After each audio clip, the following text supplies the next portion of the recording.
begitu baik kepada kita. Sepanjang tahun ajaran yang lama, Tuhan sudah menolong kita, memberkati kita, dan pada masa COVID-19 ini juga Tuhan menolong kita. Semua anak-anak naik level, kan? Itu semua karena anugerah Tuhan. Terkhusus atau teristimewa hari ini kita menyambut adik-adik kita Joshua. Mana Joshua? Lambaikan tangannya walaupun kamu di rumah. Jacob, mana?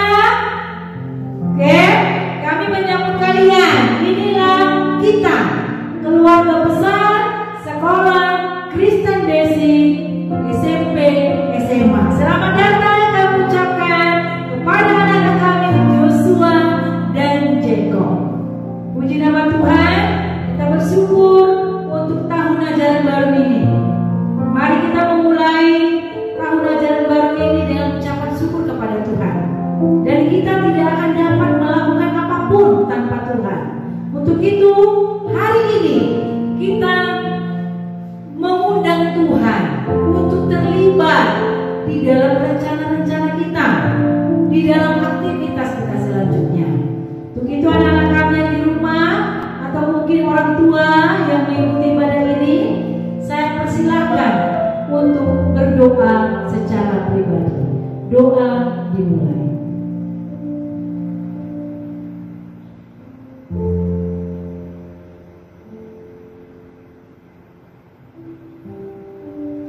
Amin. Ku ada sebagaimana ku ada, berdiri menghadap tahta Bapa.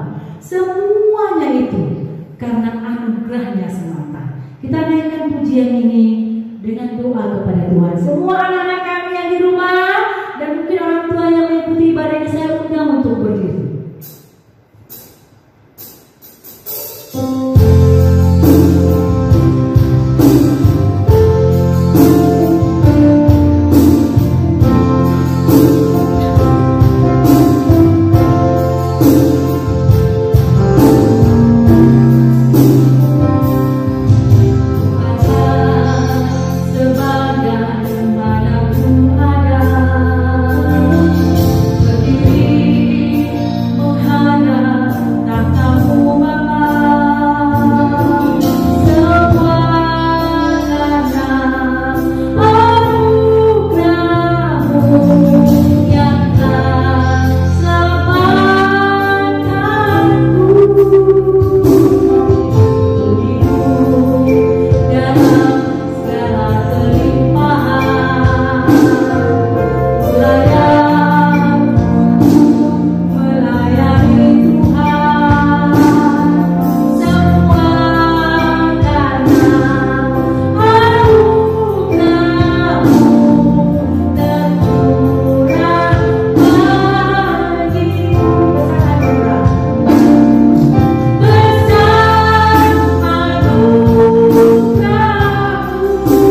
syukur kepadamu karena Engkau begitu baik memelihara hidup kami.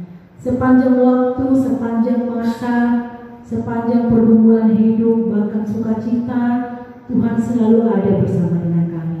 Terima kasih Tuhan. Ini kami akan memulai tahun ajaran baru. Kami percayakan kepada Tuhan, supaya Tuhan yang menolong dan memberkati kami. Dan saat ini kami akan beribadah. Tuhan urapi kami, sekalipun kami tidak bertatap muka, tapi kami percaya Engkau hadir di setiap hati anak-anak kami yang di rumah, bahkan setiap teacher-teacher, bahkan siapapun yang menonton acara ini. Tuhan, kami berdoa dan kami percaya bahwa Tuhan hadir di dalam hati kami. Terima kasih Tuhan, permuliakanlah namamu di ibadah kami, biarlah Tuhan yang berotoritas di ibadah kami ini. Dalam Yesus kami sudah berdoa. Amin. Anak-anak kami yang terkasih, hari ini adalah hari yang telah dijadikan Tuhan. Setiap hari sebenarnya, ya.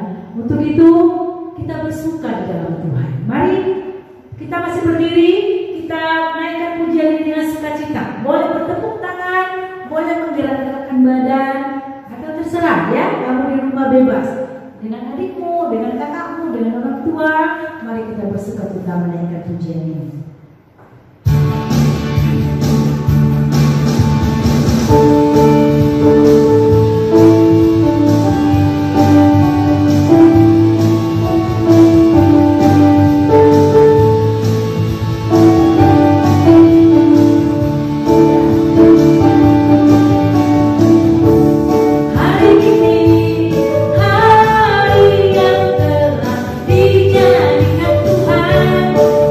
Kita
ya kalau anak-anak ya, kira-kira bisa nggak tahu ya. Yang pasti hari ini kita ibadah harus bersuka cita. Apapun yang kamu pikirkan yang mungkin membuatmu tidak bersuka cita, kamu lepaskan supaya kita bisa menikmati ibadah ini. Kita masih bersuka cita, masih berdiri ya. Kita naikkan pujian, memasuki gerbangnya dengan hati bersyukur. Kenapa? Karena Tuhan baik dan Tuhan tidak senang kalau kita sedih. Ya, Tuhan senang kalau kita bersuka cita. Beban hidup itu kecil bagi Tuhan. Kasih karunia Tuhan lebih luar biasa daripada beban hidup kita. Memasuki gerbangnya dengan hati bersyukur. Harapannya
Kita bersatu dalam doa.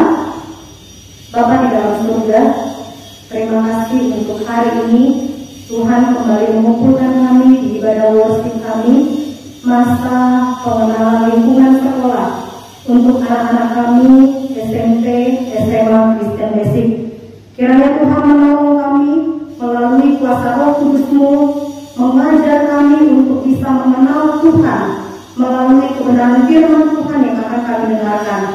Berkati hamba-Mu yang akan menyampaikan firman Tuhan, kiranya Tuhan menolong dengan segala persiapannya. Ampuni kami ya Bapa atas segala dosa pelanggaran yang kami perbuat di hadapan-Mu, supaya kami terus layak disebut anak-anak Allah. Di dalam nama Tuhan Yesus kami berdoa. Amin. Ya, shalom bagi kita semua, bagi anak-anak kami, siswa-siswi yang baru kelas Joshua dan Jacob, kami ucapkan selamat datang, selamat bergabung di keluarga besar SMP SMA Kristen Basic. Baik, anak-anak kami sekalian, begitu juga Bapak Ibu Guru, kita akan merenungkan firman Tuhan pada pagi hari ini. Mari kita membuka firman Tuhan dari Mazmur 23 ayat 1 sampai 6. Mazmur pasal 23 ayat 1 sampai 6. Saya akan membacakan kepada kita semua. Demikianlah firman Tuhan. Tuhan gembalaku yang baik. Tuhan adalah gembalaku, takkan kekurangan aku. Ia membaringkan aku di padang yang berumput hijau. Ia membimbing aku ke air yang tenang. Ia menyegarkan jiwaku. Ia menuntun aku di jalan yang benar oleh karena namanya. Sekalipun aku berjalan dalam lembah kekelaman, aku tidak takut bahaya, sebab Engkau besertaku.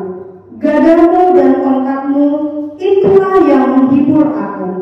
Engkau menyediakan hidangan bagiku di hadapan lawanku. Engkau mengurapi kepalaku dengan minyak, pialaku penuh melimpah. Kebajikan dan kemurahan belaka akan mengikuti aku seumur hidupku, dan aku akan diam dalam rumah Tuhan sepanjang masa. Anak-anak kami sekalian dan Bapak Ibu Guru yang terkasih, tentu firman Tuhan ini tidaklah asing kita dengar. Firman ini sudah familiar, sudah sering kita dengarkan. Bahkan mungkin ada di antara kita yang sudah hafal firman Tuhan ini. Nah, menjadi tema dari renungan ini yang saya ambil adalah siapakah Tuhan di hidupku. Dari renungan ini kita berharap kita lebih mengenal siapa Tuhan sesungguhnya di dalam hidup kita melalui firman yang akan kita pelajari pada pagi hari ini. Bapak Ibu sekalian, firman ini ditulis oleh Raja Daud. Ya, kita sudah pasti tahu di sini dikatakan Mazmur Daud. Apa yang menjadi latar belakang dari firman ini? Ya, kita harus tahu apa yang menjadi latar belakang sehingga Daud menuliskan Mazmur pasal 23. Latar belakang yang perlu kita ketahui adalah yang pertama, Daud itu berasal dari keluarga di mana ayahnya bernama Isai. Daud ini memiliki 8 bersaudara dan Daud adalah anak yang paling bungsu. Kita bisa tahu nanti itu kisahnya dari 1 Samuel pasal 16 ayat 8 sampai 11. 1 Samuel pasal 16 ayat 8 sampai 11 adalah kisah di mana Allah menyuruh Samuel untuk mengurapi Daud.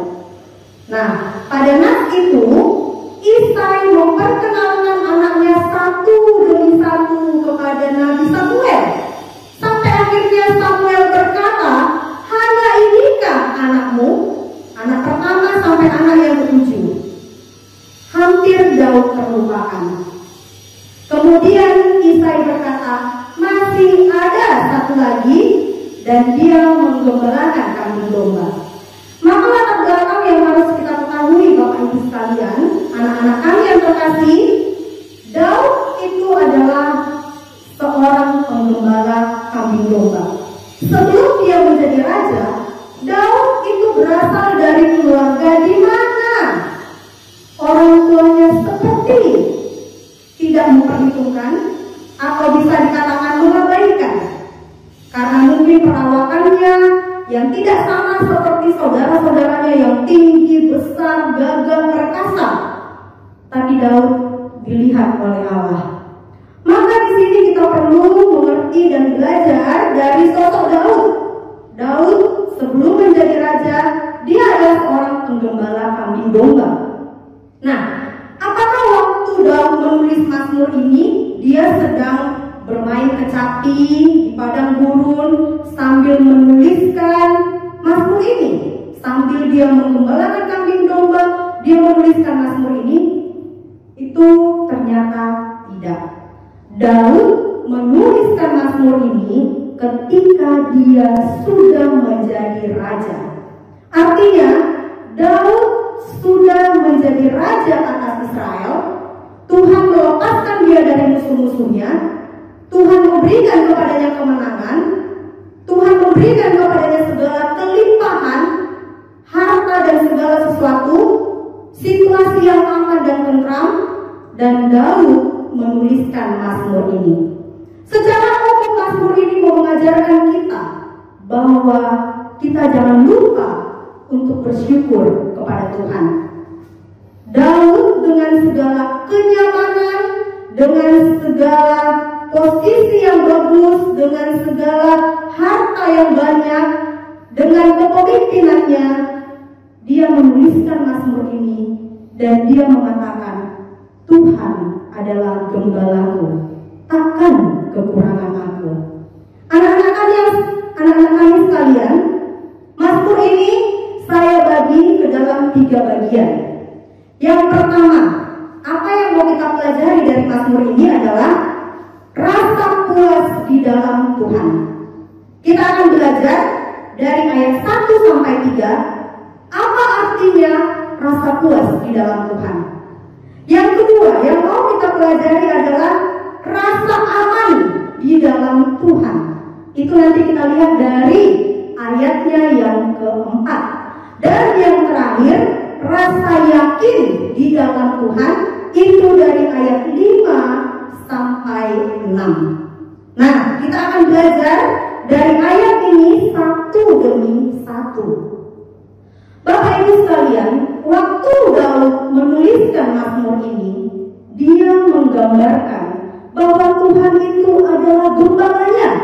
Tentu Daud bukan sembarangan mengatakan bahwa Tuhan itu adalah gembala, karena dia sendiri sudah mengalami bagaimana dia menjadi seorang gembala. Saya akan membuka latar belakang bagaimana tugas seorang gembala pada masa Perjanjian Lama. Yang pertama, gembala itu menjaga dan memberi makan domba-dombanya. Yang kedua, membawa kawanan domba-domba ini dari satu tempat ke tempat lain mencari air dan sumber makanan, yaitu rumput hijau. Yang ketiga, gembala itu melindungi domba-domba dari binatang-binatang liar, bahkan dari perampok. Maka tidak salah ketika Daud menggambarkan Tuhan itu adalah gembalaku. Nah, yang pertama yang kita pelajari adalah bahwa dari Mazmur ini ayat 1 sampai 3 kita melihat Daud mau mengatakan rasa puas, rasa cukup di dalam Tuhan. Tadi saya sudah mengatakan apa latar belakang waktu Daud menuliskan Mazmur ini. Daud tidak sedang dalam kondisi kekurangan. Dia sudah menjadi raja. Posisinya aman. Dan dia memiliki kuasa, kekayaan, kelimpahan. Tapi dia tidak berkata, aku tidak kekurangan karena aku sudah menjadi raja. Aku tidak kekurangan karena aku sudah memiliki harta yang banyak. Tapi dia mengatakan, karena Tuhan adalah gembalaku, aku takkan kekurangan.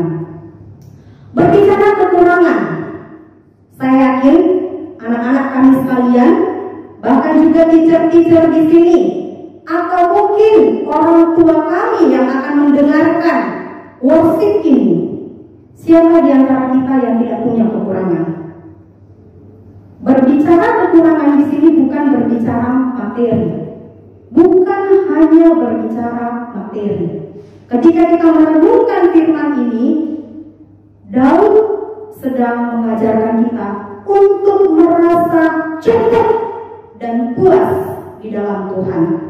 Daud sedang mengatakan, kita akan puas, kita akan cukup, kita tidak akan berkekurangan, bukan karena kita punya banyak harta atau menggantikan orang lain di sekitar kita.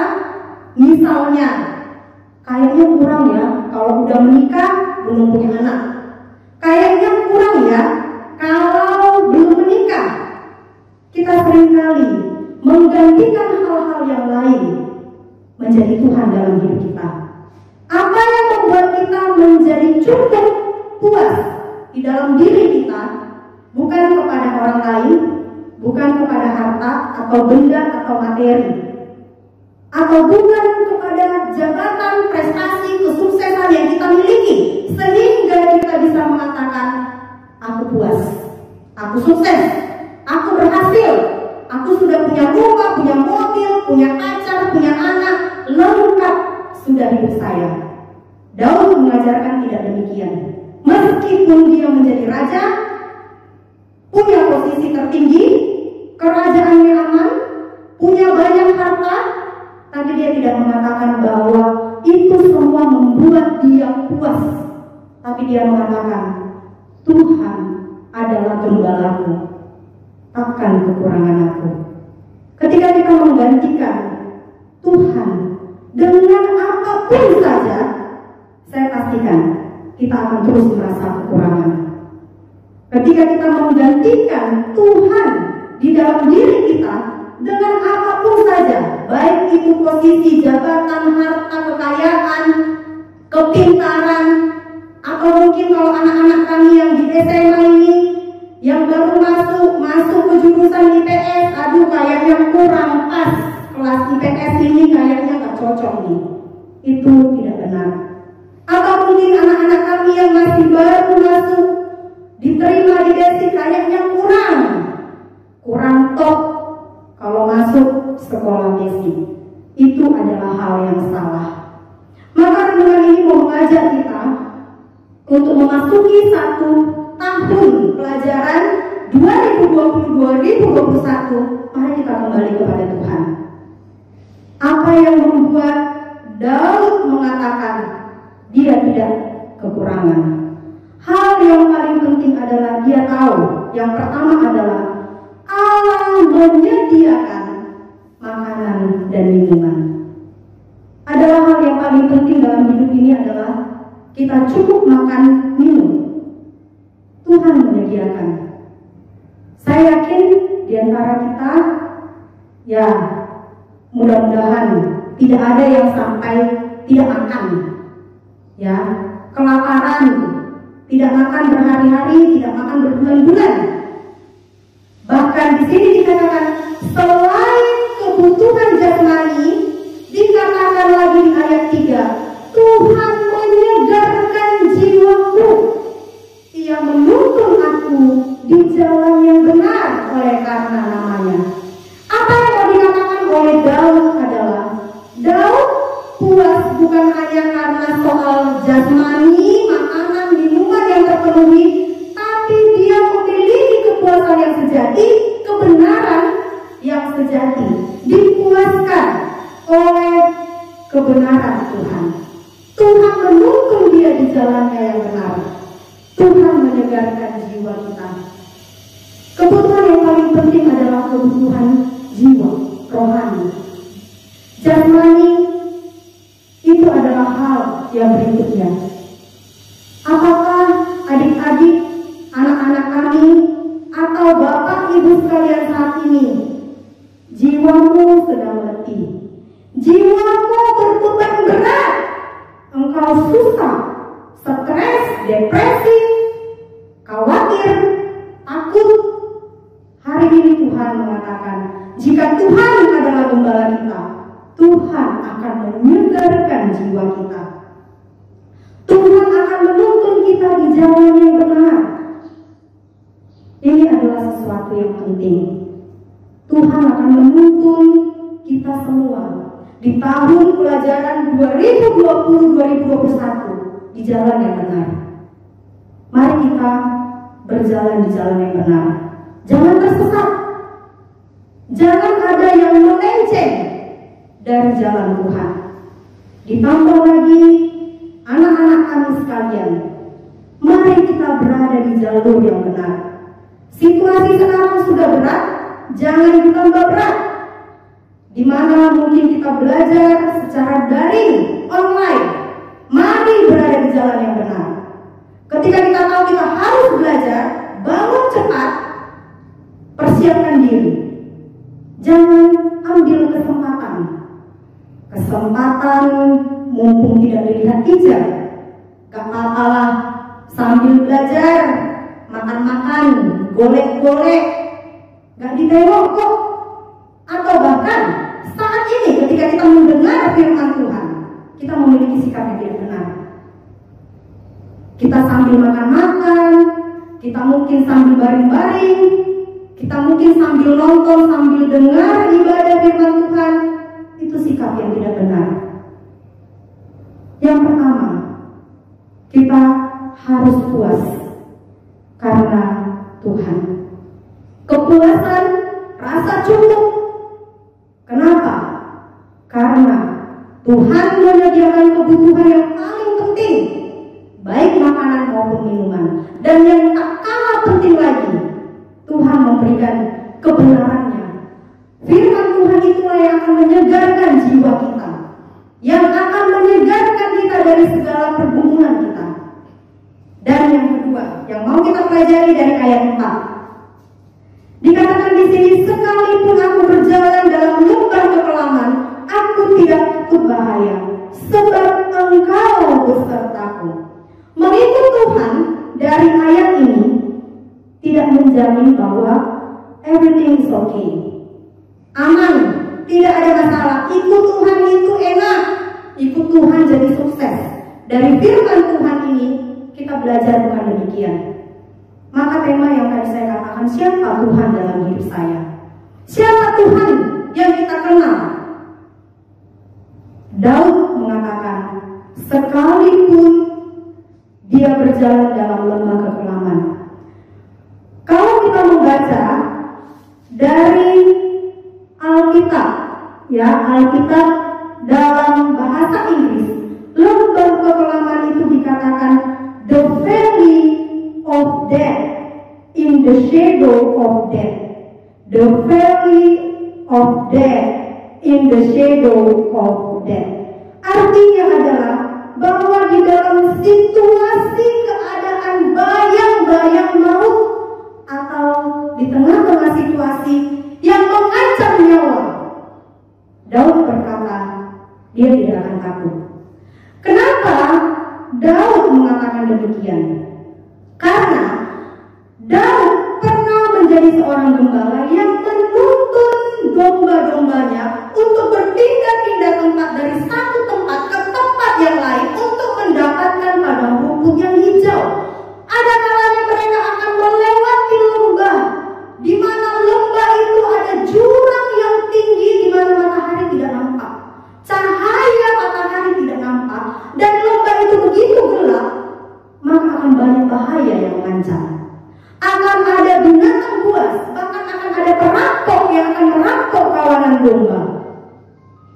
Daud sebagai gembala, dia melawan binatang buas tersebut untuk menyelamatkan domba-dombanya. Bahkan Daud tidak lari. Sebagai gembala, dia tidak lari meninggalkan kawanan dombanya. Demikianlah Daud menggambarkan bahwa Tuhan itu adalah gembala yang selalu menyertai dia. Di tengah-tengah situasi yang paling berat sekalipun, Tuhan beserta dia. Apakah saat ini kita sedang berada dalam situasi yang berat? Sangat berat. Yang sepertinya mengancam jiwa kita, mengancam keberadaan kita, mengancam hidup kita. Apakah kita berani berkata, aku tidak akan takut, karena Tuhan besertaku? Hari ini situasi begitu mengkhawatirkan. Situasi hari ini begitu membuat kita was-was, sampai keluar rumah pun takut. Ya kan? Kalau orang tua bekerja, kita yang bekerja keluar rumah, ada kekhawatiran. Aduh, gimana ya? Aman gak ya nanti? Janganlah sampai kena COVID. Pasti seperti itu. Orang tua khawatir, kalau anakku masuk sekolah, aduh bahaya nih COVID. Ada banyak situasi yang sekarang ini membuat kita takut, membuat kita khawatir. Pemazmur mengingatkan kita. Dari ayat 4, pemazmur mengatakan, kita akan memiliki rasa aman di dalam Tuhan. Karena Tuhan akan beserta kita. Dia tidak akan meninggalkan kita. Bahkan ketika kita akan menghadapi bayang-bayang maut, bahkan ketika hampir kematian menjemput kita, Tuhan tidak pernah meninggalkan kita. Tuhan tidak akan pernah meninggalkan kita. Ini yang membuat kita menjadi percaya. Ketika orang tua bekerja meninggalkan anaknya, kita percaya Tuhan beserta dia. Bapak Ibu sekalian, sekarang firman Tuhan berkata, gadamu dan tongkatmu itulah yang menghiburku. Ada gada dan ada tongkat. Seorang gembala akan berjalan di depan dan domba-dombanya akan mengikut gembala tersebut. Dan sang gembala akan memegang tongkat. Itu akan menghibur kita. Jika kita melihat Tuhan, jika kita bersandar kepada Tuhan. Dan yang terakhir dari ayat 5 sampai 6 adalah rasa yakin di dalam Tuhan. Apa yang dimaksud Daud ketika mengatakan Daud memiliki rasa yakin di dalam Tuhan? Keyakinan yang dimaksud di sini adalah Daud memiliki keyakinan yang pasti akan masa depan di dalam Tuhan. Tidak ada sedikit pun keraguan, tidak ada sedikit pun kebimbangan. Apakah karena Daud pemberani? Apakah Daud seorang yang sangat kuat imannya? Bukan. Karena Daud mempercayai penyertaan Tuhan. Karena Daud mempercayai kemurahan dan kebajikan Tuhan akan mengikuti dia. Maka respon Daud adalah dia percaya Tuhan akan menyediakan segala kebutuhannya, bahkan ketika di hadapan lawan-lawannya. Bahkan Daud percaya juga bahwa Tuhan akan mengurangi dia. Dan yang terakhir, Daud memiliki respon.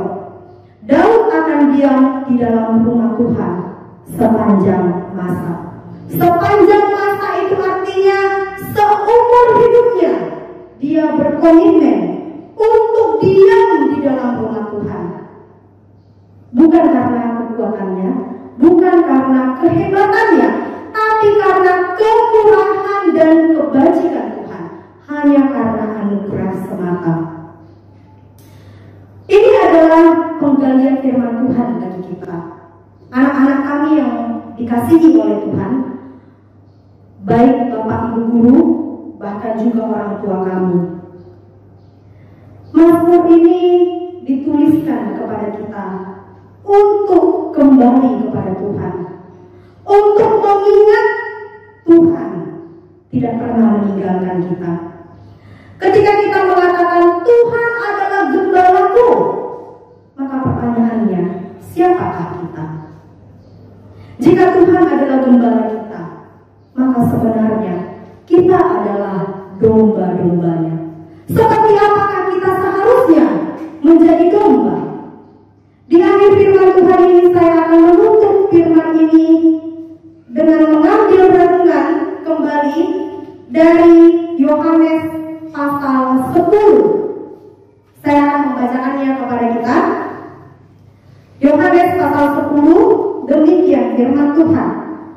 Gembala yang baik, aku berkata kepadamu, sesungguhnya siapa yang masuk ke dalam kandang domba dengan tidak melalui pintu, tetapi dengan memanjat tembok, ia adalah seorang pencuri dan seorang perampok. Tetapi siapa yang masuk melalui pintu, ia adalah gembala domba.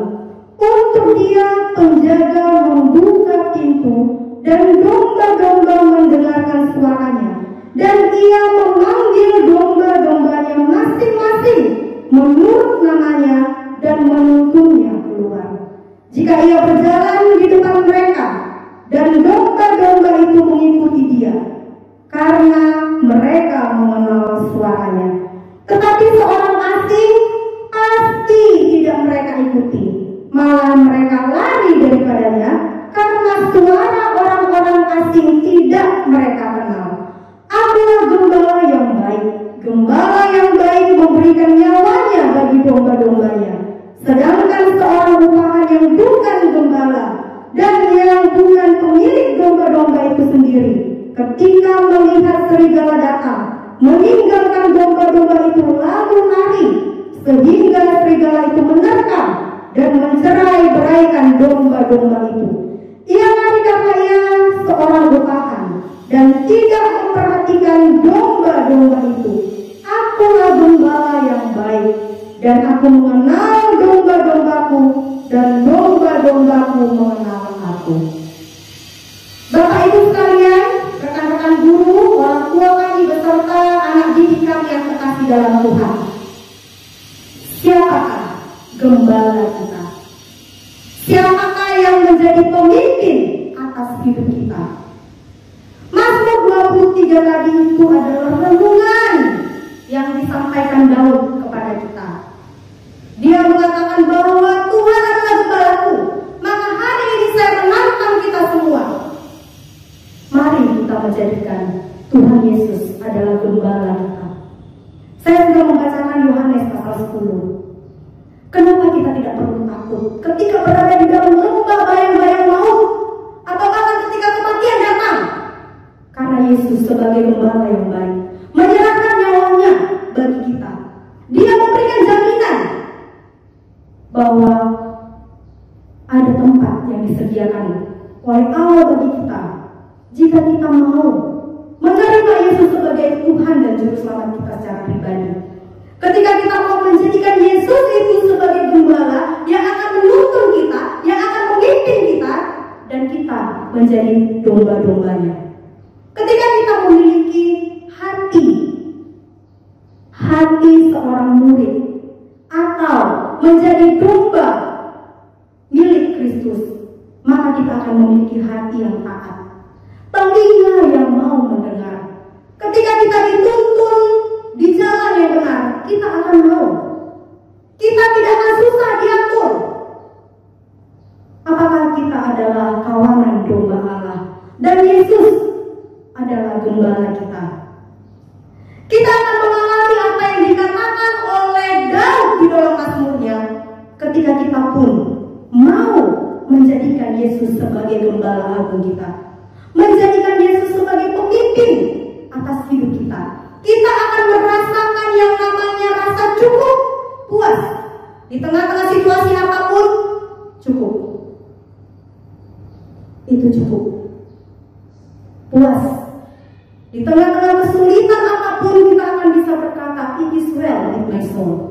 Kita tahu lagu itu, di mana penulis lagu itu kehilangan semuanya. Anak meninggal, istri meninggal, tapi dia memuji Tuhan. Situasi sekarang mengharuskan kita mungkin perekonomian kita ambruk. Kita bingung, kita takut. Kapan berakhir corona? Tidak ada yang tahu. Saya mau mengatakan Bapak Ibu anak-anak kami sekalian, jikalau kita menempatkan sesuatu di dalam hati kita yang bukan Tuhan, kita tidak akan pernah puas. Kita akan mencari segala sesuatu untuk memuaskan diri kita, dan itu tidak bisa. Kepuasan yang sejati hanya ada di dalam Kristus. Kasih yang sejati hanya ada di dalam Kristus. Ketika kita menggantikan Tuhan di dalam hati kita, maka kita tidak akan memiliki rasa puas. Kita akan selalu merasa kurang, tidak cukup. Punya gaji sekian tidak cukup. Anak-anak kami juga selalu merasa kurang, kurang kasih sayang, kurang perhatian, selalu merasa minder, kurang pintar, kurang berbakat, tidak bersyukur di hadapan Tuhan. Kita akan selalu mengeluh, kita akan selalu komplain. Yang kedua, ketika kita menjadikan Kristus sebagai gembala kita, apa yang dialami Daud akan kita alami, rasa aman. Apakah yang paling penting sekarang di tengah-tengah situasi corona? Rasa aman. Kenapa? Karena Tuhan beserta kita. Karena Tuhan menyertai kita. Dan yang paling utama yang terakhir, keyakinan akan masa depan. Siapa yang tahu masa depan? Tidak ada yang tahu. Yang tahu pasti adalah Tuhan. Ketika kita mengandalkan kebajikan dan kemurahan Tuhan, menjaga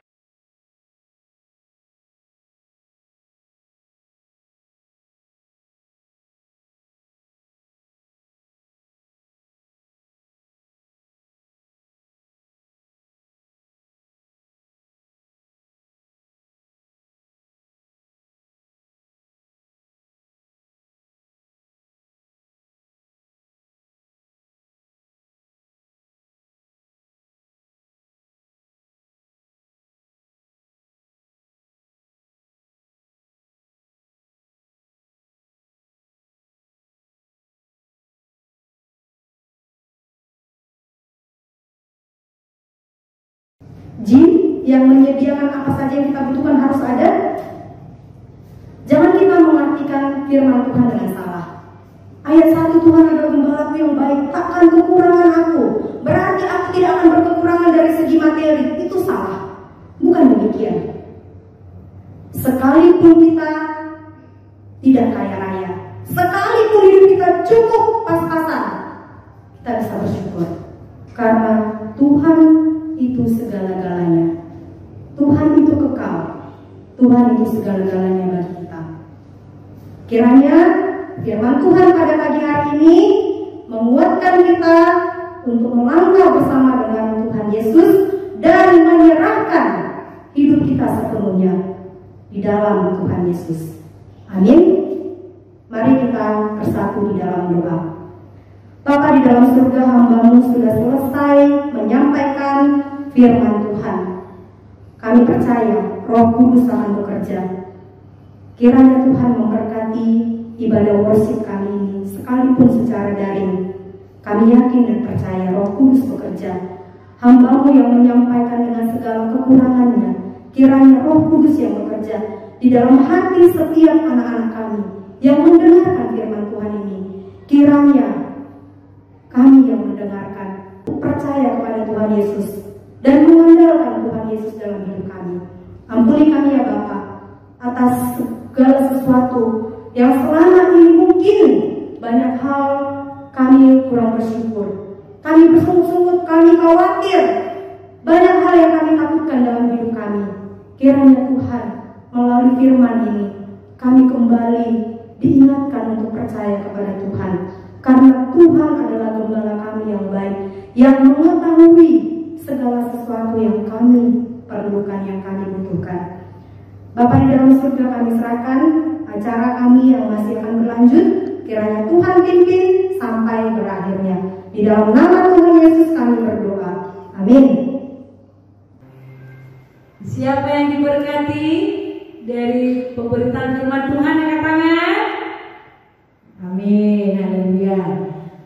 Teacher Jojo yang sudah menyampaikan firman Tuhan. Kita bersyukur ya firman Tuhan masih bisa kita dengarkan, dan biarlah kiranya firman Tuhan ini menjadi pelita di dalam kehidupan kita. Karena firman Tuhan berkata, Tuhan selalu beserta dengan kita. Maka itu kuat roh dan jiwa kita, dan tangan Tuhan selalu menuntun langkah kita. Untuk itu mari kita berdiri, kita tutup ibadah ucapan syukur dan penyambutan siswa baru pada hari ini. Kita berdiri bersama, mari kita tutup ibadah kita ini. Biarlah lagu pujian ini menjadi doa kita di hadapan Tuhan. Kita semakin lagi dipakai Tuhan untuk mempermuliakan nama Tuhan. Sekalipun teacher-teacher tidak bertemu dengan kalian, tapi pertanggungjawaban kita kepada Tuhan. Oke? Kami juga teacher-teacher ketemu dengan kalian, pertanggungjawaban kami kepada Tuhan. Semua kita bertanggung jawab kepada Tuhan. Jadi untuk itu mari kita lakukan bagian kita dengan takut kepada Tuhan, bukan takut kepada manusia. Apalagi sekarang kita belajar online ya. Takutlah kepada Tuhan. Kalau ujian jangan nyontek, walaupun ada kesempatan menyontek. Kalau mengerjakan tugas dikatakan atau kuis, jangan menyontek, jangan menyontek. Ada Tuhan bersama dengan kita. Mari kita kerjakan bagian kita masing-masing. Kamu sebagai siswa lakukan yang terbaik. Kami sebagai teacher-teacher melakukan yang terbaik untuk Tuhan. Kita naikkan pujian firman berkata, Kau beserta.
sudah boleh ibadah, dan biarlah kiranya lagu pujian yang kami naikkan kepadamu, juga firman Tuhan menyenangkan hati Tuhan. Kiranya kami menjadi pelaku-pelaku firman Tuhan dimanapun kami berada, bagaimanapun kondisi kami. Tolong kami Tuhan untuk menjadi anak Tuhan yang kuat, anak Tuhan yang terus bergantung dan berharap hanya kepada Tuhan saja.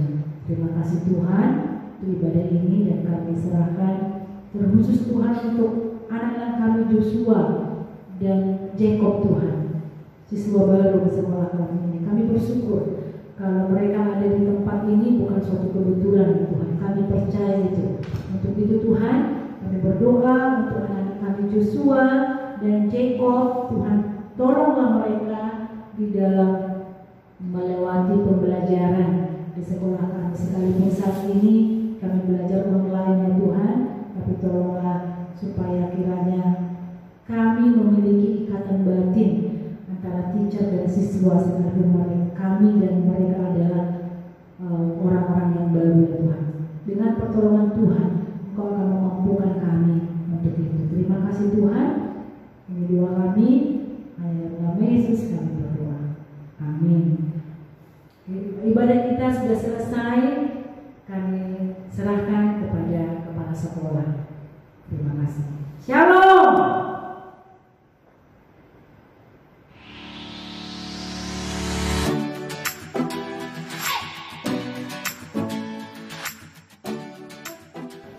Good morning, everybody. For this time, I would like to introduce all teachers who are teaching in SMP Kristen Blessing Santo. I myself am Nida Syanturi yesterday. You may call me Teacher Nida. And this time, all the teachers who are going to teach in SMP will be introduced to me.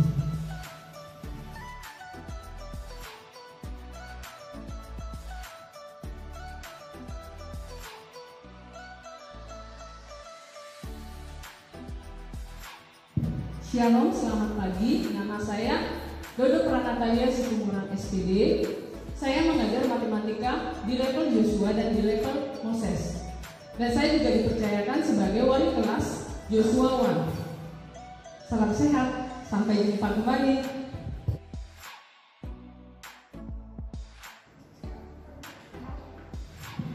Good morning everyone. My name is Ining Wayuni SC. I am a main teacher of Joshua 2 and teaching English, PKN, Art and Craft. Thank you.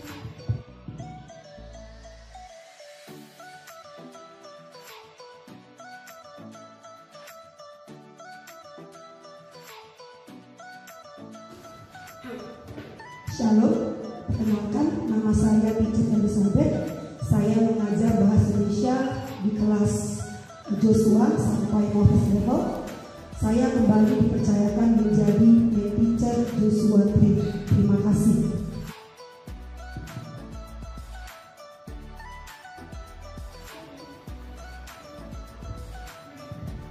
Shalom, perkenalkan dengan Pak Bambang Priyono.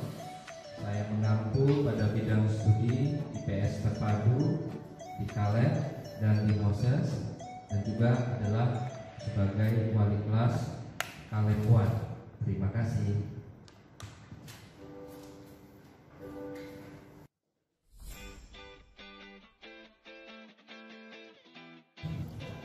Shalom, anak-anak kami. Perkenalkan teacher, namanya Teacher Jumala Manangu. Teacher mengajar IPA terpadu di level Kalet dan Moses 2. Teacher dipercayakan main teacher Kalet 2. Terima kasih.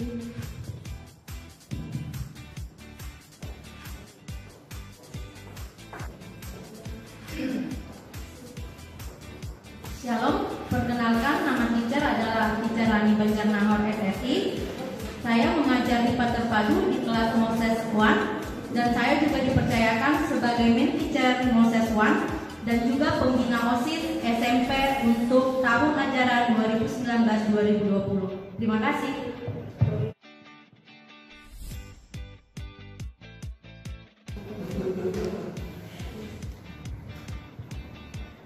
Good morning all. I'm Sophia Ferry SPD. I'm the main teacher of Moses 2. I will teach English in Moses level and Catholic level, and also art and craft in Moses level. See you. Thank you.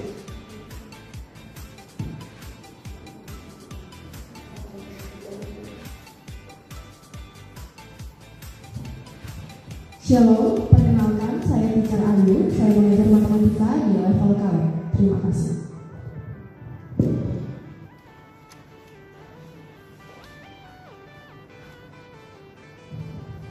Shalom, perkenalkan nama saya Teacher Gimpel Sipayung. Saya mengajar IPS untuk Caleb dan juga Joshua. Terima kasih.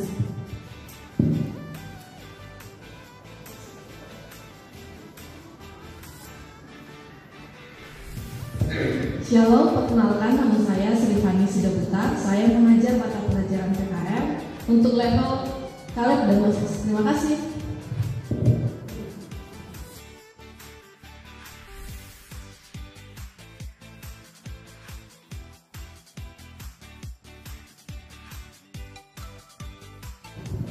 Shalom, nama Teacher Heri.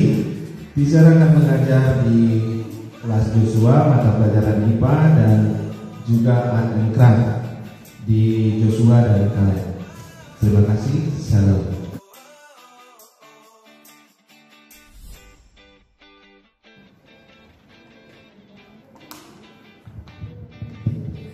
Shalom, saya Maya Armelia Timorang.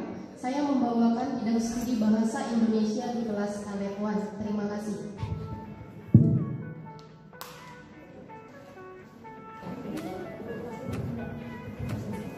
Salam, saya Teacher Halawa. Saya mengajarkan seni musik di SMP. Terima kasih.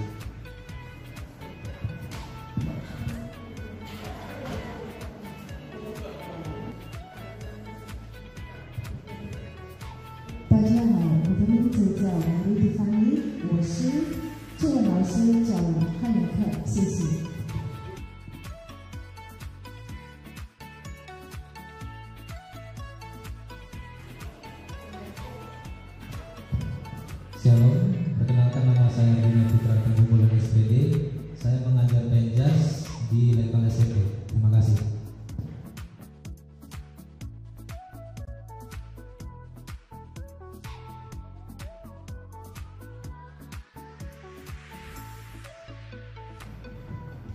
Shalom, perkenalkan saya Sofian Syenduli Eskom. Saya mengajar komputer di SMP. Terima kasih.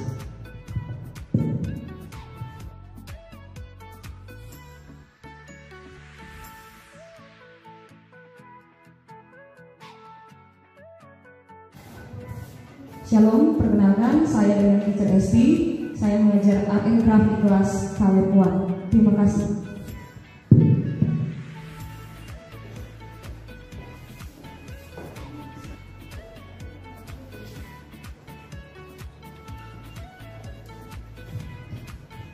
Good morning all students. How are you? My name Teacher Jojo Siahaan. I will teach religion in level Joshua and Moses. Thank you.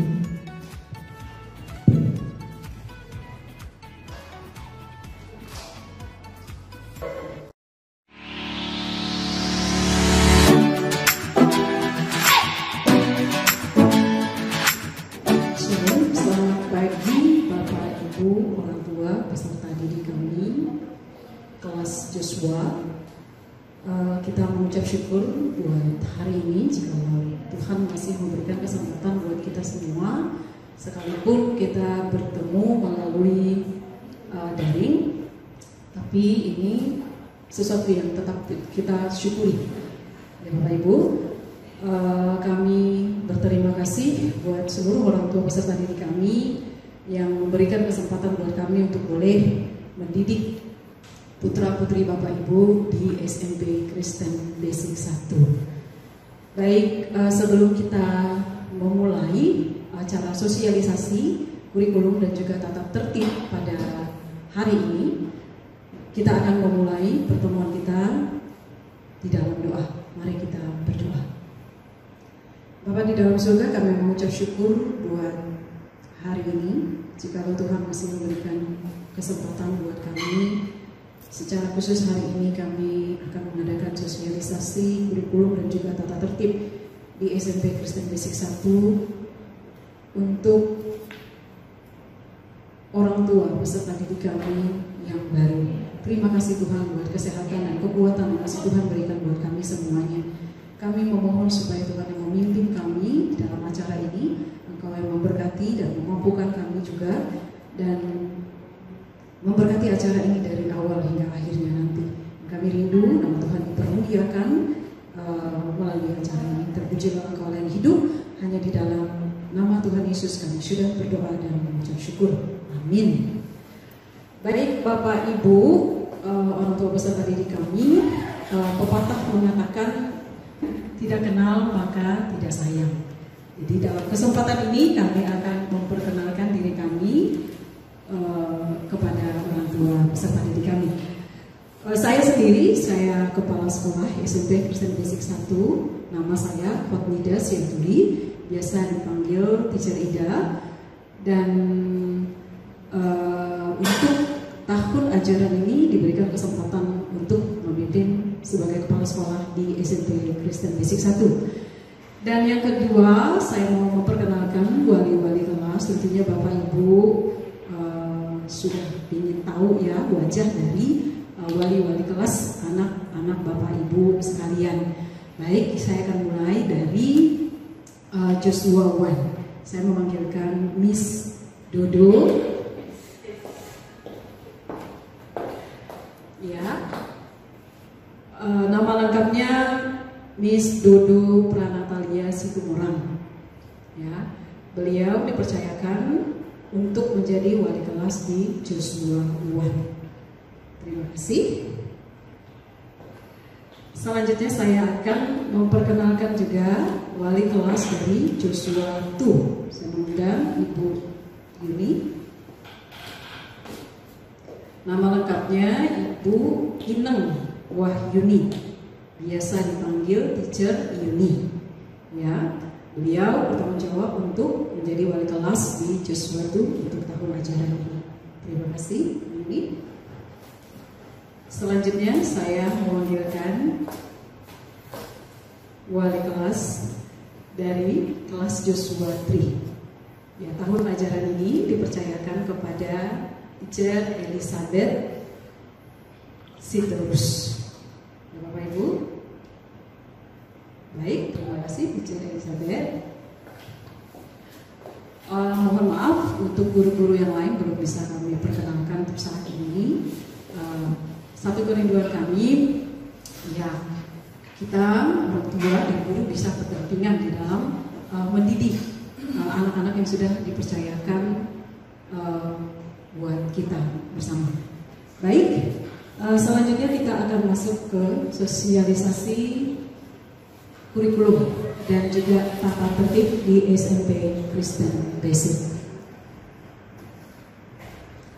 Baik, saya akan mulai dari visi. Visinya, to know God and God is known. Mengenal Allah dan Allah dikenal. Ya. Visi ini ya dibuat dengan satu kerinduan bahwa melalui kami, ya guru-guru, ketika kami sudah mengenal Kristus secara pribadi, menerima Dia sebagai Tuhan dan Juru Selamat pribadi dalam kehidupan kami, itu juga boleh menjadi berkat. Ya, buat semua peserta didik, siswa-siswa yang dipercayakan di sekolah Kristen Basic. Ya, ketika Tuhan percayakan mereka untuk kami didik, ya Tuhan boleh memakai kami melalui sikap hidup, teladan hidup kami, sehingga hidup kami jadi berkat, dan bagaimana Tuhan dipermuliakan melalui hidup kami, sehingga mereka juga mengenal siapa Allah yang menjadi Allah di dalam kehidupan kami. Nah, ya, dan kita berharap ya melalui guru-guru visi ini bisa ditularkan kepada siswa. Dan yang menjadi misi dari sekolah Kristen Basic atau secara khusus SMP Kristen Basic, yang pertama mengembangkan iman kepada Kristus, pengetahuan yang benar dan karakter yang saleh. Yang kedua, pendidikan yang terintegral antara iman dan pengetahuan. Dan yang ketiga, melatih dan membangun karakter anak menjadi pemimpin pelayan dengan cara pandang Alkitab.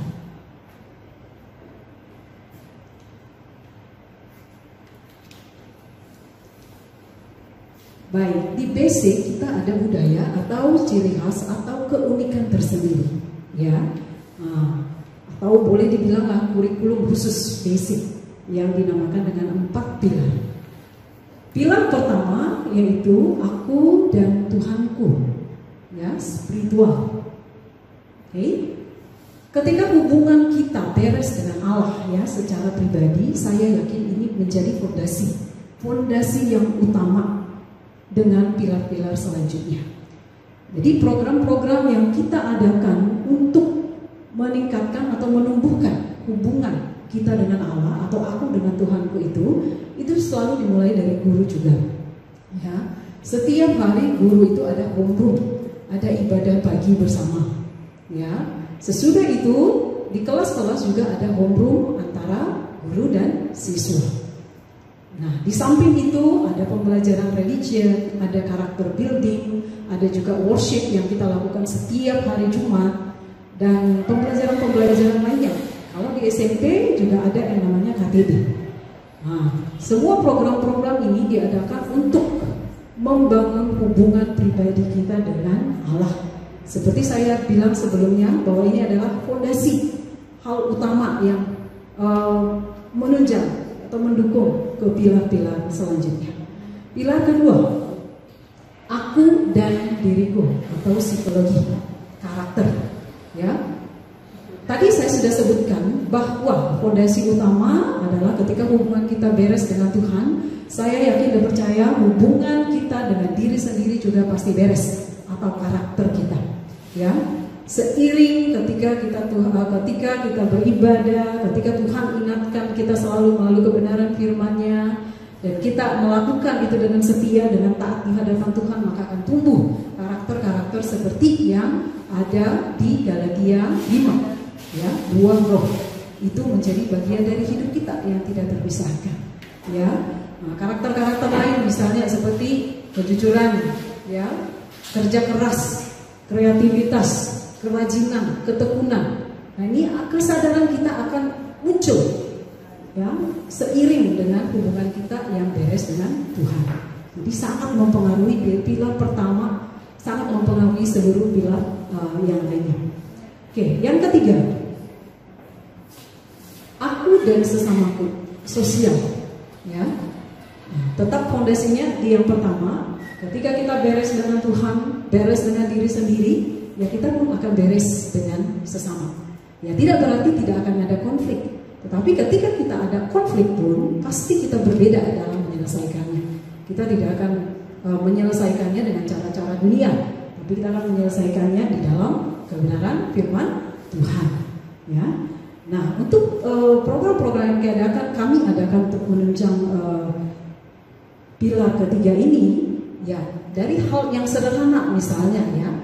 Misalnya kerja-kerja kelompok di dalam setiap bidang studi, ya, kerja kelompok misalnya ada proyek, misalnya ada penugasan yang harus dilakukan secara berkelompok. Ya, sebenarnya melalui tugas-tugas itu anak-anak juga diajar untuk bekerja sama, belajar menghargai satu sama lain, belajar menerima pendapat orang dengan sopan, dan belajar juga menerima kekurangan dan kebaikan dari teman-temannya.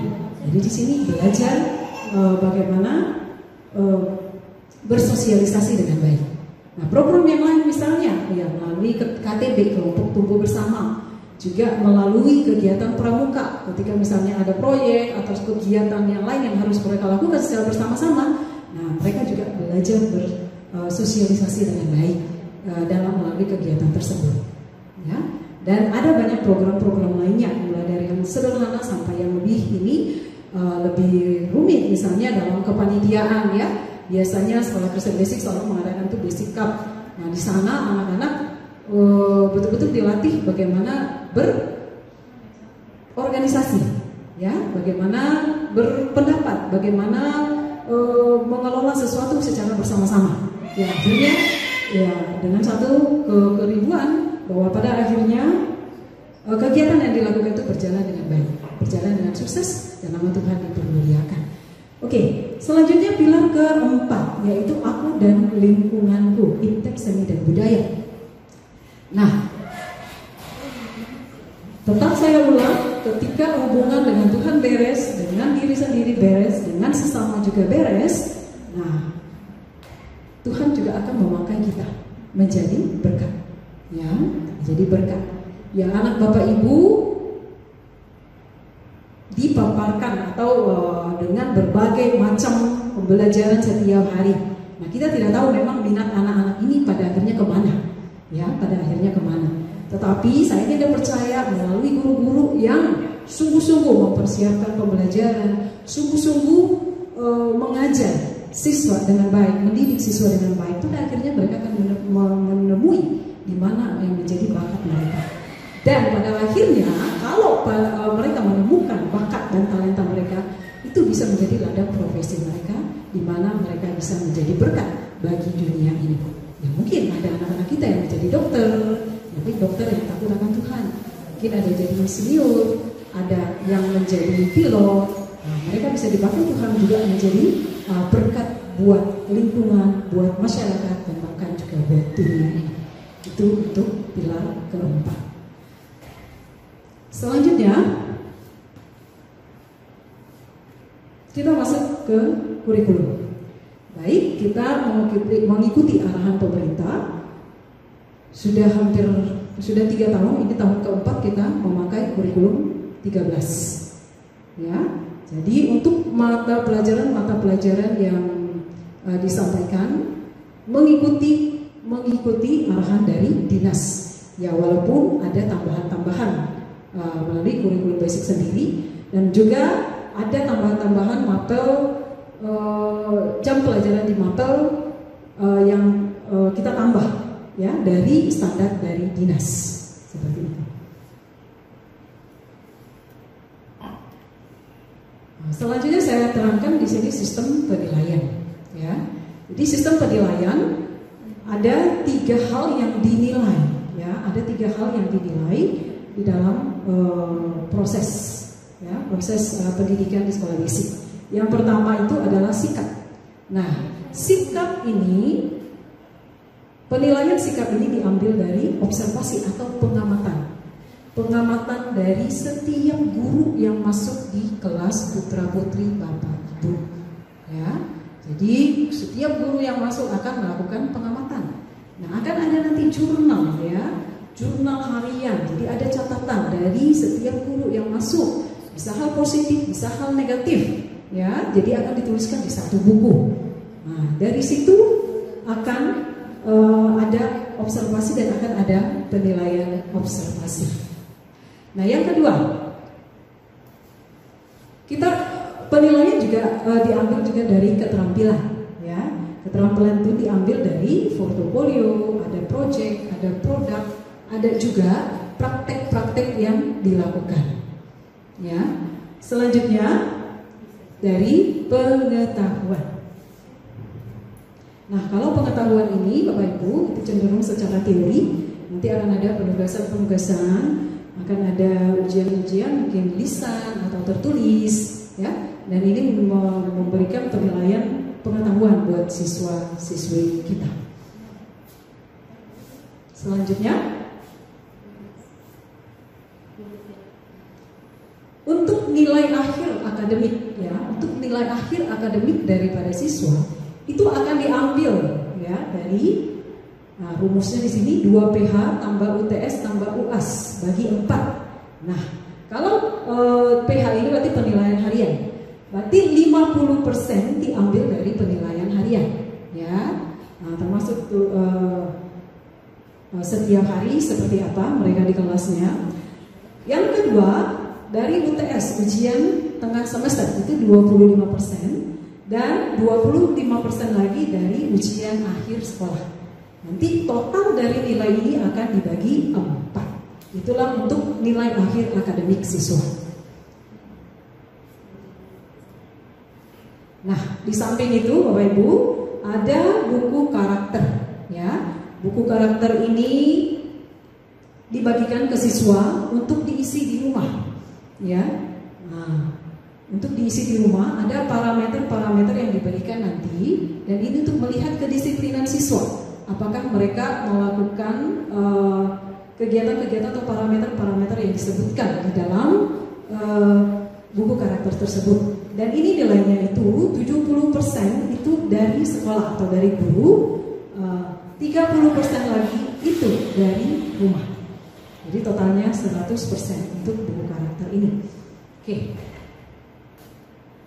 Selanjutnya, ya untuk nilai rapor. Nilai rapor itu 75% itu nilai akademik, 25% itu nilai karakter. Jadi Bapak Ibu, kami sangat menghimbau ya, buku karakter itu tolong diisi dengan jujur ya, diisi dengan jujur. Karena itu juga berpengaruh untuk nilai rapor dan bahkan untuk ranking siswa nantinya. Nah, sekali lagi harapan kami boleh diisi dengan jujur. Kalau memang dilakukan, silakan orang tua atau bersama-sama dengan peserta didik untuk mengisi kolom-kolom yang sudah tersedia. Baik, selanjutnya. Nah, untuk peringkat kelas setiap semester hanya diambil satu siswa yang terbaik. Hanya diambil siswa yang terbaik per kelas setiap semester. Dan akan diberikan hadiah bisa berupa uang, juga sertifikat dan juga piala. Dan ini akan diumumkan ketika di semester berikutnya supaya memberikan juga rasa bangga kepada siswa.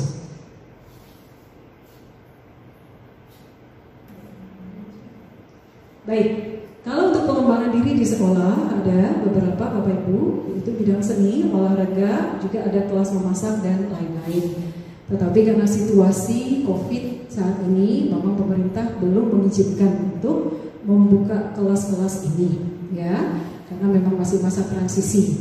Nah, cuman kedepannya kalau sudah memungkinkan kita akan buka kelas-kelas ekskul ini. Kalau untuk seni sendiri biasanya ada tari modern, ada tari tradisional, olahraga, ada futsal, ada tenis meja. Ya, kalau memungkinkan nanti kita juga akan buka kelas olahraga lainnya dan juga ada kelas memasak. Baik, kita sampai di bagian pengumuman Bapak Ibu. Nah, yang pertama itu tanggal 13 Juli 2020 ya. Siswa baru atau siswa Joshua masuk pukul 7.30 sampai 11. Hanya kira-kira 3 jam lebih. Ya, 3 jam lebih. Ini untuk hari pertama di tanggal 13 Juli 2020. Bapak Ibu, jadi di sana kita akan ada banyak sosialisasi. Sosialisasi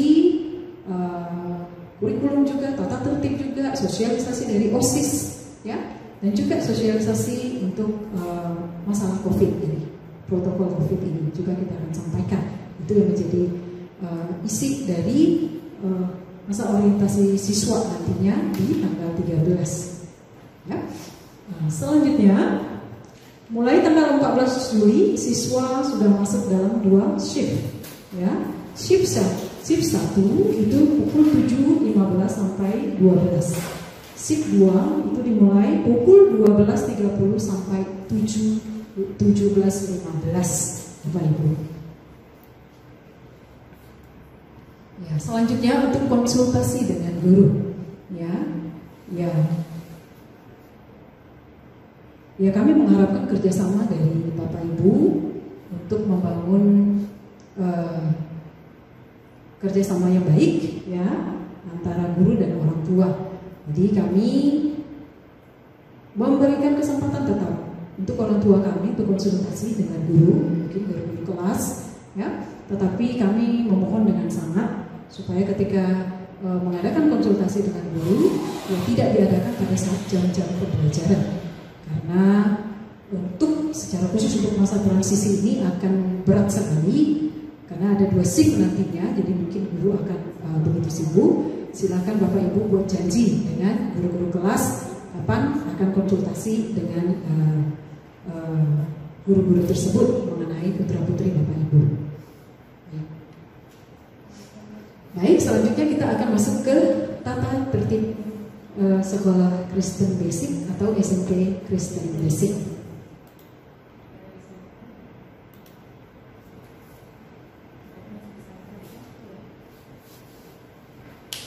Baik, untuk kehadiran, ya, datang tepat waktu, tiba di sekolah paling lambat pukul 7.10 untuk shift 1 dan pukul 12.25 untuk shift 2. Tetapi sebelumnya saya sudah terangkan untuk tanggal 13 hanya 3 jam lebih, itu dimulai dari 7.30 sampai 11. Ini untuk tanggal 14 dan selanjutnya karena sudah akan dibagi dalam shift. Seperti itu.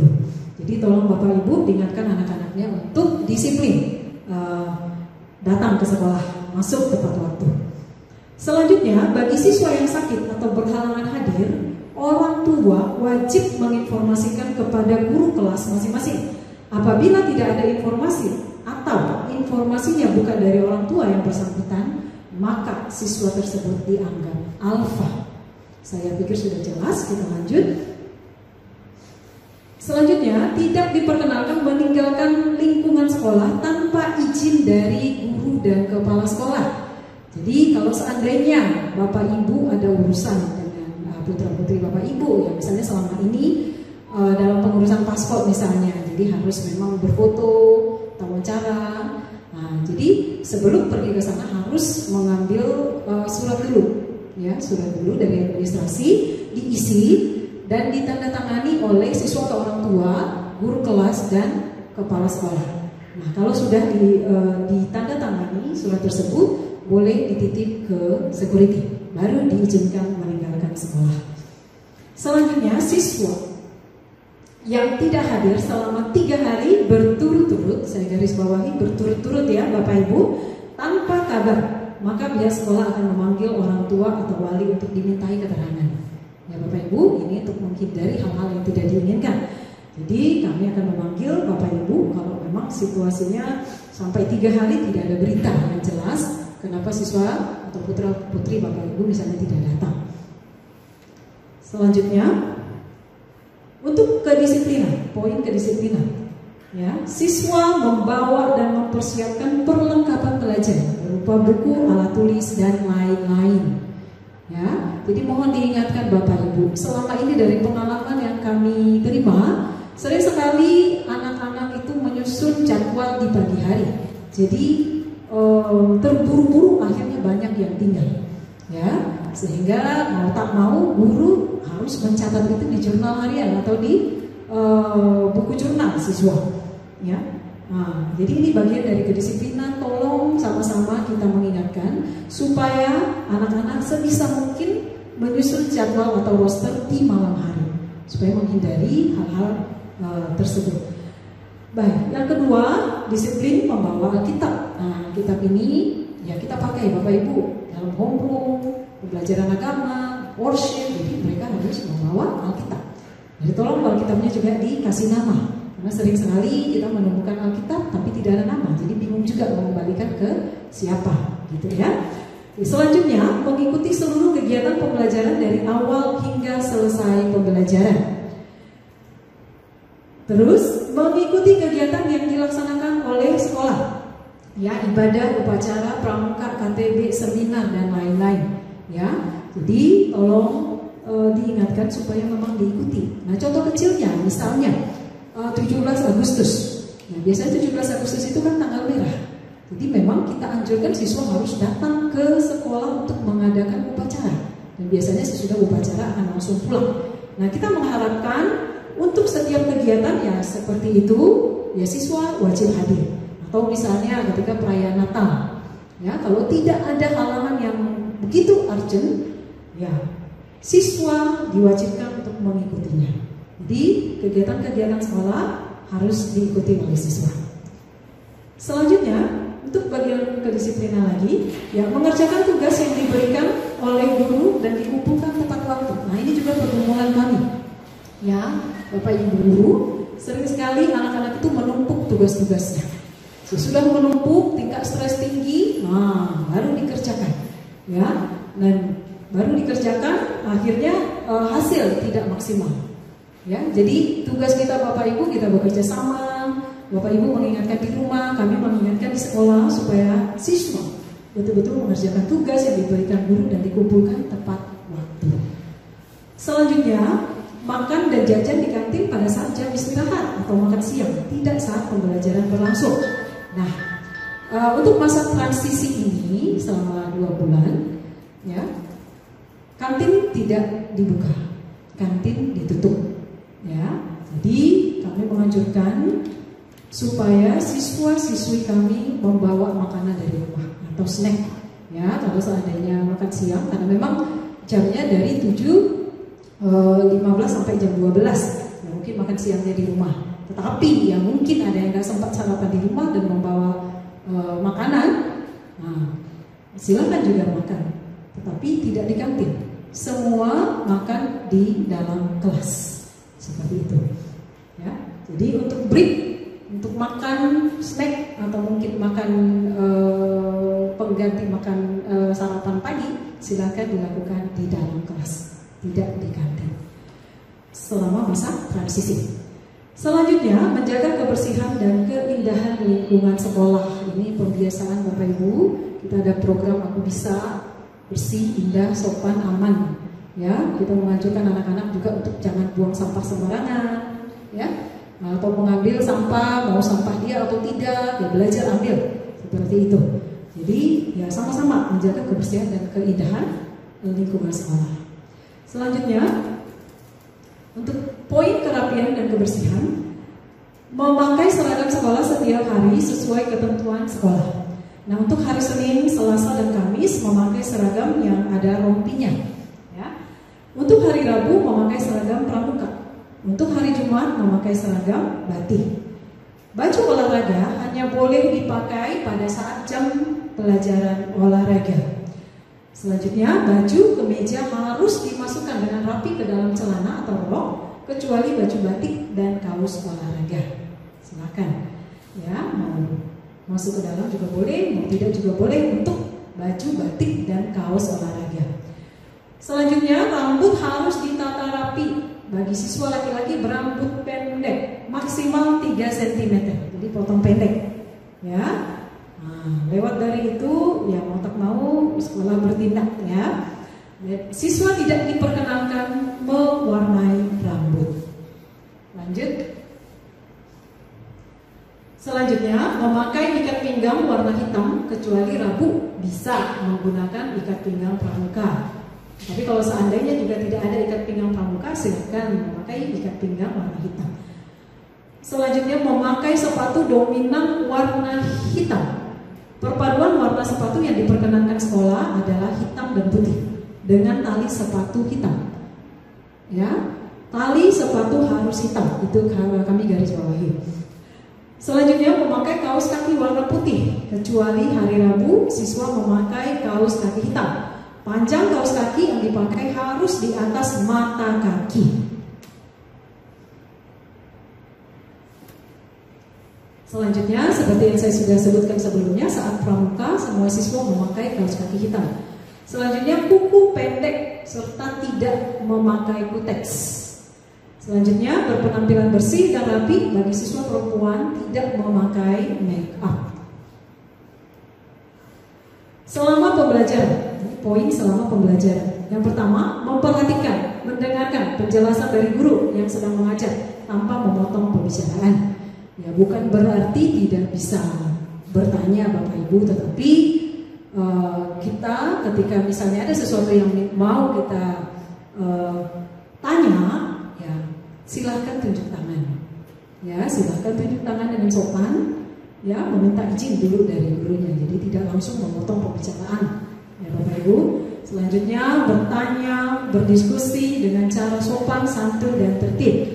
Selanjutnya, antri dalam menunggu giliran.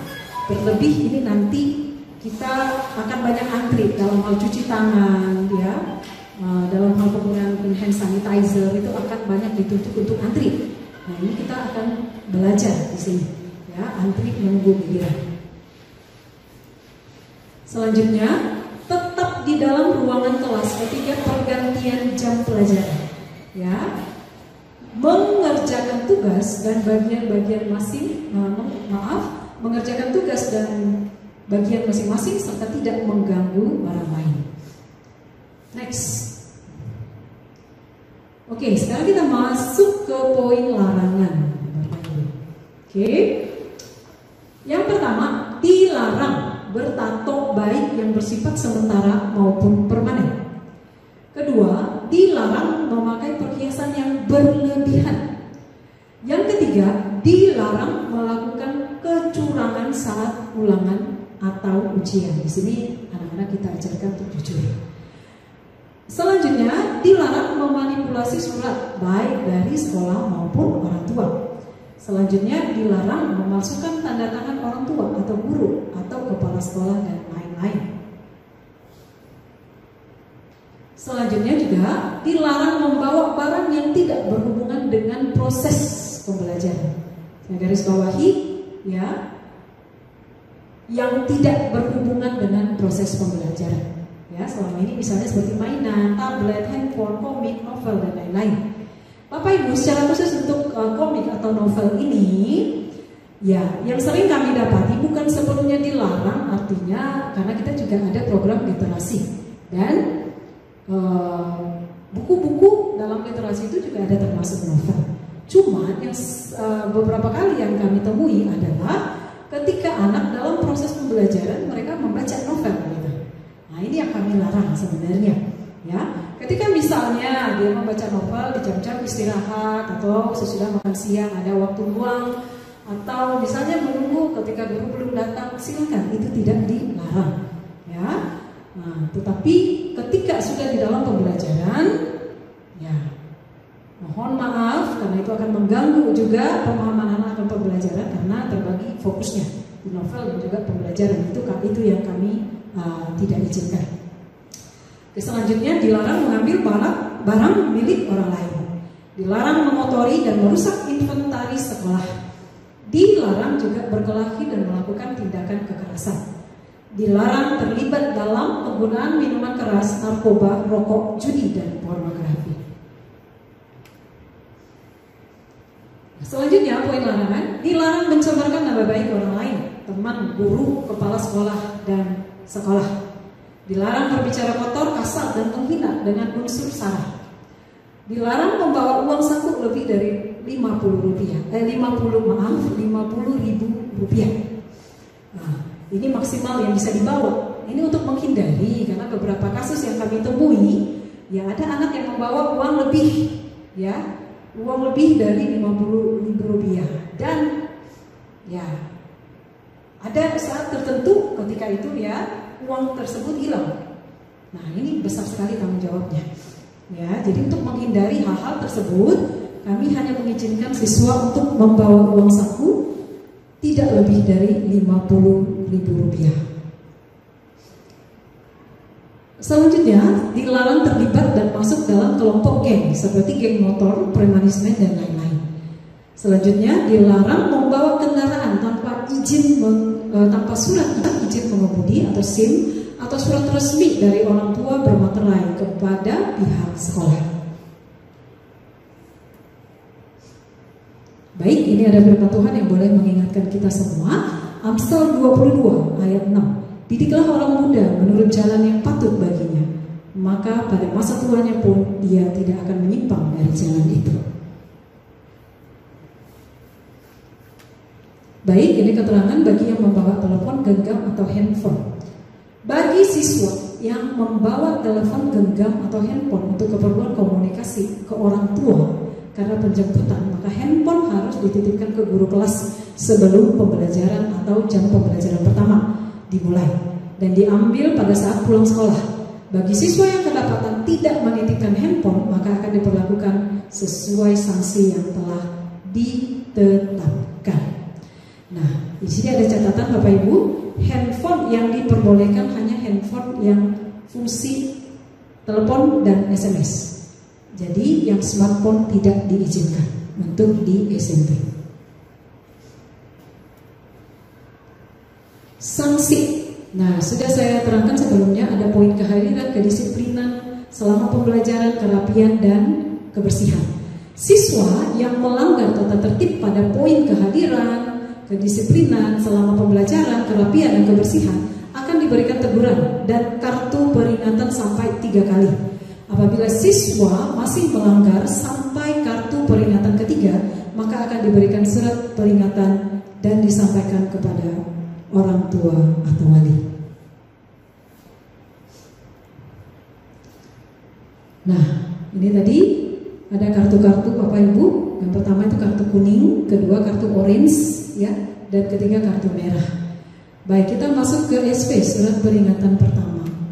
Bila siswa telah mendapatkan kartu peringatan ketiga, ya, setelah kartu merah diberikan. Jadi kartu peringatan kartu yang dibagikan sesudah 3 kali melanggar aturan, misalnya ya, dari poin kehadiran, kedisiplinan selama pembelajaran, kerapian dan kebersihan.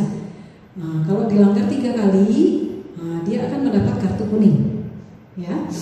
Kalau di 3 kali berikutnya, dia akan mendapatkan kartu orange. 3 kali berikutnya, dia akan diberikan kartu merah. Nah, bila siswa telah mendapatkan kartu peringatan ketiga, berarti yang warna merah, lalu siswa masih melakukan pelanggaran, maka pihak sekolah akan memanggil orang tua atau wali dan akan diberikan SP1, serta siswa diberikan sanksi sesuai kebijakan sekolah. Lanjut, bila siswa telah menerima surat peringatan pertama tapi masih melakukan pelanggaran sampai 6 kali lagi ya, dari poin-poin kehadiran, kedisiplinan selama pembelajaran, kerapian dan kebersihan, maka pihak sekolah akan memanggil orang tua atau wali dan akan diberikan surat peringatan kedua, serta siswa diberikan sanksi sesuai kebijakan sekolah. Nah, untuk SP ketiga ini siswa yang telah menerima surat peringatan kedua masih terus melakukan pelanggaran dari poin-poin di atas, ya, hingga 4 kali, maka pihak sekolah akan memanggil orang tua atau wali untuk menandatangani surat peringatan ketiga. Dan pihak sekolah akan memberikan sanksi keras kepada siswa. Sanksi bisa berupa diskorsi, turun kelas, atau tingkat, ataupun dikeluarkan dari sekolah. Selanjutnya, bagi siswa yang melanggar poin larangan, tadi ada poin-poin larangan ya Bapak Ibu, maka tidak diberikan kartu peringatan. Jadi ini tidak memakai kartu, melainkan langsung menerima surat peringatan pertama. Karena poin larangan tersebut sudah poin-poin yang agak berat, jadi tidak melalui lagi kartu-kartu, tetapi langsung SP. Nah, sanksi bagi yang membawa barang yang tidak berhubungan dengan pembelajaran. Bagi siswa yang membawa barang yang tidak berhubungan dengan pembelajaran seperti mainan, tablet, kamera, handphone, komik, novel, dan lain-lain, maka akan dikenakan sanksi sebagai berikut. Pelanggaran yang pertama, misalnya dia baru melanggar pertama kali ya, barang disita dan akan dikembalikan langsung kepada orang tua. Yang kedua, orang tua dan siswa menandatangani surat kesepakatan. Kalau kedua kali melakukan pelanggaran yang sama, ya barang disita dan akan dikembalikan langsung kepada orang tua pada saat pengambilan rapot. Pelanggaran yang ketiga, barang disita dan tidak akan dikembalikan. Baik, selanjutnya, sanksi bagi yang merusak barang atau inventaris sekolah. Yang pertama, pemanggilan orang tua dan kesepakatan orang tua beserta siswa untuk mengganti barang yang rusak. Yang kedua, apabila dalam jangka waktu 30 hari belum ada penggantian barang, maka siswa yang bersangkutan tidak diperbolehkan mengikuti pembelajaran. Bapak Ibu, tadi yang saya terangkan itu banyak tentang sanksi ya. Nah, tetapi kita juga harus seimbangkan juga dengan penghargaan yang kita berikan ketika anak-anak bersikap positif atau bersikap baik.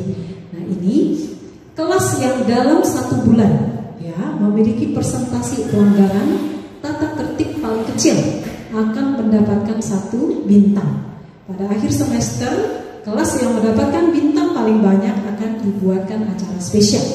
Ya, bisa berupa party, bisa berenang bersama, pokoknya kebersamaan di dalam kelas tersebut. Ya Bapak Ibu, Jadi seperti yang saya sebelumnya bilang, di kelas itu ada buku jurnal harian. Ya, jadi yang positif negatif dari setiap siswa itu dicatat oleh setiap guru yang masuk di kelas tersebut. Nah, jadi kalau persentase yang negatif lebih sedikit, jadi ada kompetisi nanti antar kelas. Yang paling sedikit persentase negatifnya itu akan memenangkan bintang, dan di akhir nanti akan dikumpulkan yang paling banyak mengumpulkan bintang akan diadakan acara satu hari spesial. Ya, baik Bapak Ibu, sampai di sini sosialisasi tata tertib dan kurikulum untuk hari ini. Dan jikalau Bapak Ibu memiliki pertanyaan-pertanyaan atau hal-hal yang belum jelas, boleh ditanyakan nanti melalui WA grup kelas, ya, di grup. Kami akan menjawab dengan sebaik-baiknya. Dan mari kita bekerja bersama, kita saling mendoakan, saling menopang, berdampingan bersama di dalam mendidik anak-anak yang sudah Tuhan percayakan boleh kita didik bersama. Terima kasih buat waktu dan kesempatan yang boleh orang tua kami berikan buat kami untuk memaparkan tata tertib dan juga kurikulum pada hari ini. Tuhan memberkati kita semua. Amin.